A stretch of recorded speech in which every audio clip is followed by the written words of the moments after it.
Something times stroke volume. Something times stroke volume. Heart rate? Miss Mona, something times stroke volume. Yeah, heart rate. That Google's very impressive, huh? Cardiac output, Q dot.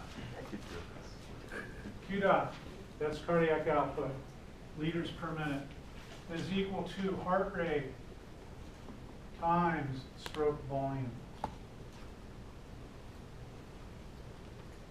Heart rate times stroke volume, that's cardiac output.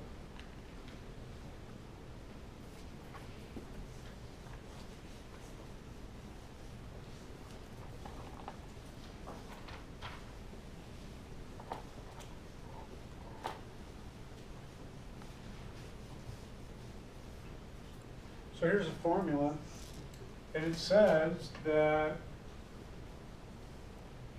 cardiac output, and this would be in liters per minute, is equal to heart rate times stroke volume.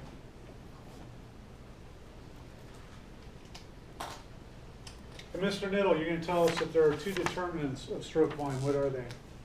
The EDV and the ESV. Correct. So we're going to come along.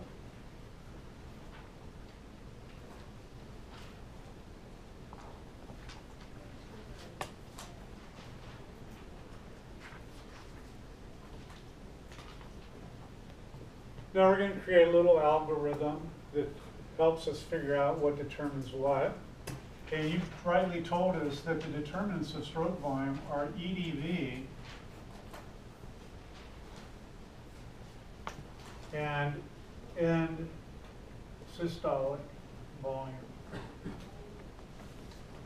But of course, we're not done with this diagram. What we're now interested in is what are the determinants that affect EDV and what are the determinants that impact ESV. So with respect to EDV, there are three primary factors that determine EDV.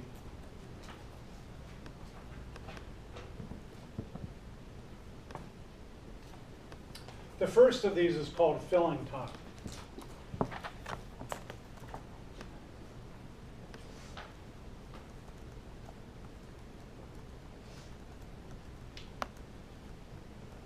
So filling time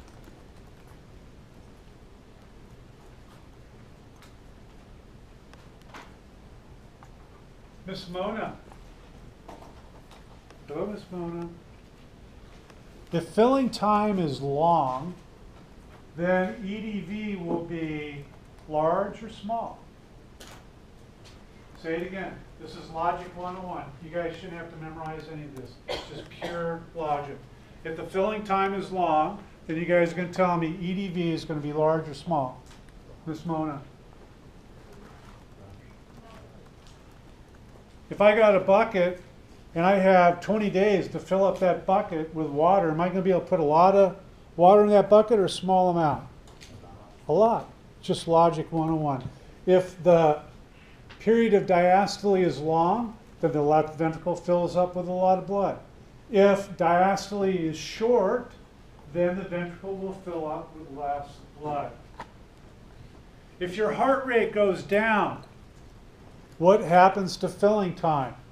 Are you having more cardiac cycles per unit of time or fewer cardiac cycles per unit of time?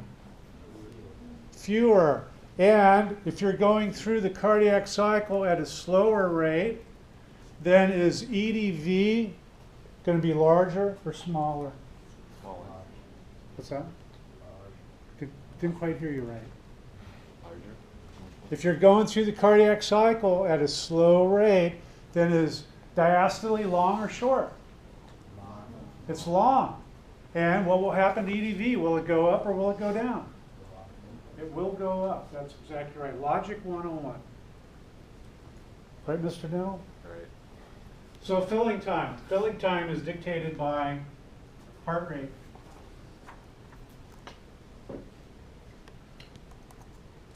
There's a second factor called compliance.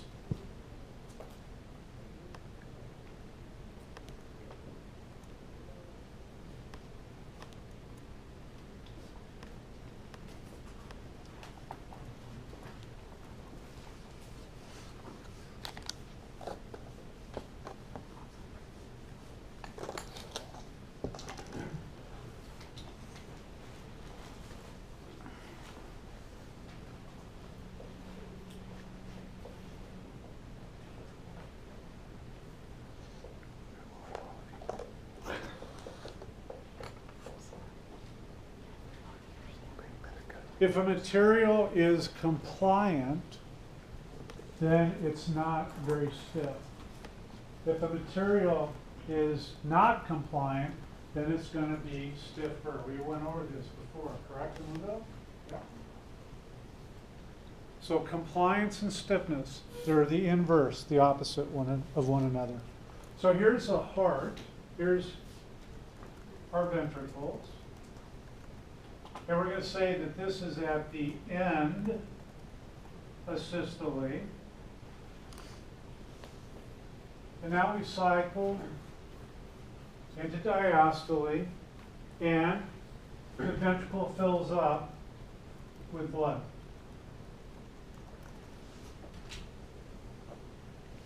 And I hope what I'm showing you makes sense.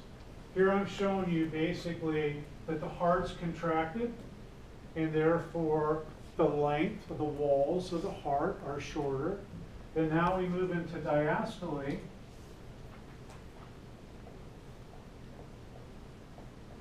The ventricle fills up with more blood.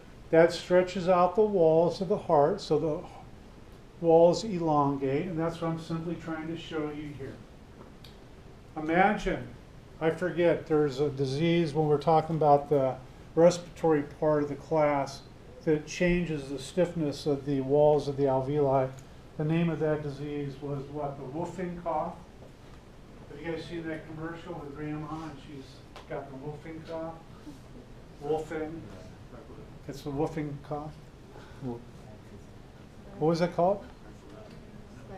Sarcolemma, is that what you said? Scleroderma, that's exactly right. So you can have diseases like scleroderma. And I mentioned to you that scleroderma does what to the stiffness of the walls of the alveoli? Do they become more compliant or less compliant? Do they become stiffer or less stiff? They become stiffer, they become less compliant. And so imagine in somebody who has a disease like scleroderma, let's say this is a normal cycling of their heart geometry prior to the scleroderma. Now they develop scleroderma, and in doing so, there is this buildup of connective tissue in the heart, and now, as a result, as the disease advances, now the heart does something like that. Is it going to be able to fill up with much blood or very little blood during diastole? Very little. And you guys are going to tell me that if compliance goes down, here's your test, come to 14. If compliance goes down, Logic 101 tells you that if compliance goes down, EDV is going to go down. And if EDV goes down, again, we're just Logic 101. That's the beauty of this algorithm. If EDV goes down, what happens to stroke volume?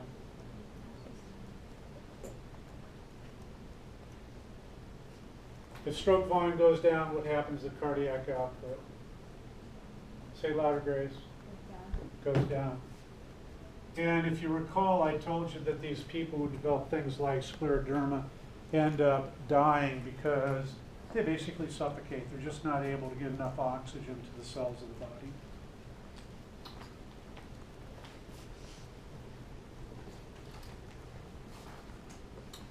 So down below in this diagram, please appreciate that any disease that affects compliance is going to affect EDV, is going to affect cardiac output. I've given you just one example of that. Here's another situation. Now, this isn't really a compliance issue, but it's somewhat like compliance.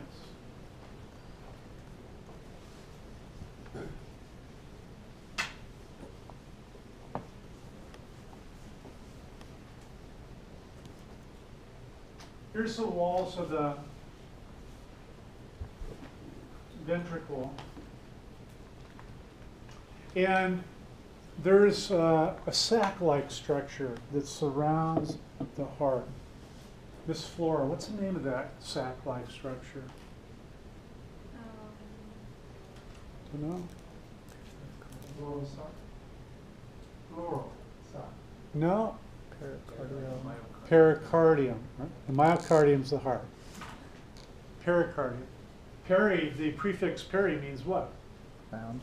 Around.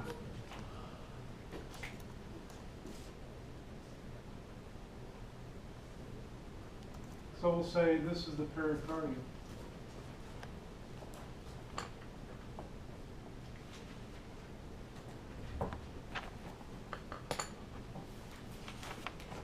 So imagine that as the heart fills, it has to expand into this space here. But here's what I want you to think about. Remember, water is non-compressible. So somebody's driving along, they're driving a car without a airbag system that works. They get into a head-on accident, the steering wheel comes along and smashes against their chest and contuses all the tissue underneath it, and now